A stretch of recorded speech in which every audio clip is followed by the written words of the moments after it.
Friends, मैं रोशनी चुंडावत अपने channel education अड्डा पर आपका स्वागत करती हूँ। आज हम BSTC के इंग्लिश पार्ट का फर्स्ट टॉपिक टेंस के बारे में पढ़ेंगे। सो चैनल को लाइक, शेयर एंड सब्सक्राइब करना ना भूलें। सो स्टार्ट करते हैं। आज हम टेंस का बेसिक नॉलेज पढ़ेंगे। टेंस क्या होता है, उसके कितने रूप होते हैं, टेंस को क्या कहते हैं, हम आज उसके बारे में आपको बताएंगे। टेंस का मीनिंग होता है टाइमिंग, या हिंदी में इसको समय बोलते हैं।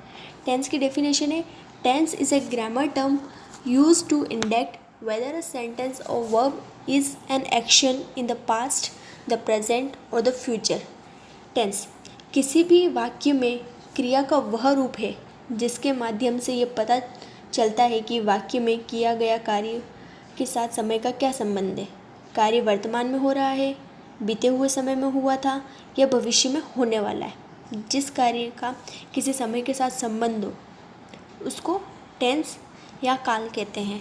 टेंस 3 प्रकार के होते हैं। There are 3 types of tense: present tense, past tense and future tense. Present का मतलब वर्तमान काल, पास्ट टेंस का मतलब भूतकाल, बीता हुआ समय, फ्यूचर टेंस आने वाला समय या भविष्य काल। Present tense definition: a tense expressing an action that is currently going on, habitually performed, or a state that currently or generally exists। वर्तमान काल में इस बात का पता चलता है कि क्रिया अभी चल रही है, वह कार्य अभी चल रहा है। Example: I write a letter, मैं पत्र लिखता हूँ या मैं पत्र लिखती हूँ। जो काम वर्तमान में होता है उसे प्रेजेंट टेंस कहते हैं। Past tense, a tense expressing an action that has happened or a state that previously exist. The story is told in the past tense। बीते हुए समय के बारे में बताता है। जो क्रिया हमने बीते हुए समय में की है या जो कार्य हमने बीते हुए समय में किया है उसे पास्ट टेंस कहते हैं। जैसे example: I write a letter, मैं पत्र लिखा था, मैंने पत्र लिखा था। बीते हुए समय की बात हो रही है कि मैंने पत्र लिखा था। Future tense, a tense expressing an action has not yet happened or a state that does not yet exist। The declared does not name a future tense। Future tense यानी भविष्य काल। आने वाले समय में किसी कार्य का या क्रिया का होना पता चलता है उसे भविष्य काल कहते हैं। भविष्य काल में हम अनुमान लगा सकते हैं या हम उस कार्य को करेंगे उसका हम बताते हैं। एग्जाम्पल है जैसे I shall write a letter, मैं पत्र लिखूँगा या मैं पत्र लिखूँगी। ये आने वाले समय की बात हो रही है। Every tense is 4 type. जो टेंस हमारे हैं उनके 4 रूप हैं। प्रेजेंट टेंस के 4 रूप हैं, पास्ट टेंस के और फ्यूचर टेंस के। प्रेजेंट टेंस के जो रूप हैं वो है प्रेजेंट सिंपल या इंडेफिनेट टेंस, या मतलब प्रेजेंट सामान्य यानी वर्तमान सामान्य टेंस। प्रेजेंट कंटिन्यूस जो एक निश्चित तौर पर चल रहा है, जारी है। प्रेजेंट परफेक्ट टेंस जो एक निश्चित रूप में उस कार्य को किया जाता है या उसका एक निश्चित समय तय किया जाता है वर्तमान में उस कार्य के लिए। प्रेजेंट परफेक्ट कंटिन्यूस टेंस, इसमें एक निश्चित काम को करने के लिए एक समय में एक परफेक्टली उसको जारी रखा जाता है, उसको प्रेजेंट परफेक्ट टेंस कहते हैं। उसी प्रकार पास्ट और फ्यूचर के भी वही रूप हैं। पास्ट में हम बीते हुए समय में जो कार्य हुआ था वो, और फ्यूचर में हम आने वाले कार्य को करेंगे उसका। पास्ट सिंपल या indefinite tense, past continuous tense, past perfect tense और past perfect continuous tense. Future का फ्यूचर सिंपल या indefinite tense, future continuous tense, future perfect tense या future perfect continuous tense. Next, types of sentence. जब हम tense बनाते हैं या tense हम पढ़ते हैं तो उसके 4 रूप हो जाते हैं। वो 4 प्रकार के वाक्यों में बनता है। एफर्मेटिव सेंटेंस, एक जो सामान्य रूप में बोला जाता है।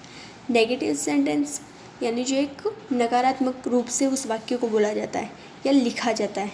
इंट्रोगेटिव सेंटेंस यानी प्रश्न बनाकर या प्रश्न पूछकर उस सेंटेंस या वाक्य को करा जाता है।